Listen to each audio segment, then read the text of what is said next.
नमस्कार मंडळी, चला तर आज आपण बनवलेली आहे मँगो बर्फी. तर मँगो बर्फी कशी बनवल्या जाते अचूक प्रमाणासह याचा लाँग व्हिडिओ चॅनलवरती येणार आहे. तुम्ही फोटोच्या खाली त्रिकोणावरती जाऊन याचा लाँग व्हिडिओ पाहू शकता. तर इथे मी तुम्हाला सांगण्याचा प्रयत्न करते. 1 वाटी साखर, 1 वाटी त्याच वाटीने आपल्याला इथे सुक्या खोबऱ्याचा किस, त्याच वाटीने 1 वाटी असा आंब्याचा गर घेतला, फ्रेश दुधावरची साय घेतली. हे सगळं आपल्याला एकत्रित मिक्सरमध्ये काढून घ्यायचं. पॅनला थोडंसं तूप लावून घेतलं, त्यामध्ये हे काढून घेतलेलं सारण घालायचं. याला 10 ते 12 मिनिटं लागतात.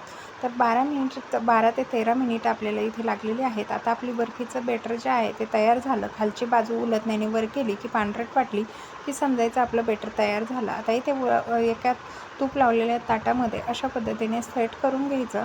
तर आता इथे जर तुम्हाला समजलं नाही तर तुम्ही लाँग व्हिडिओ पाहायला अजिबात कंटाळा करू नका. खरंच खूप रुचकर आणि चवदार अशी बर्फी तयार होते. त्यामुळे नक्की पहा, लाईक करा. धन्यवाद.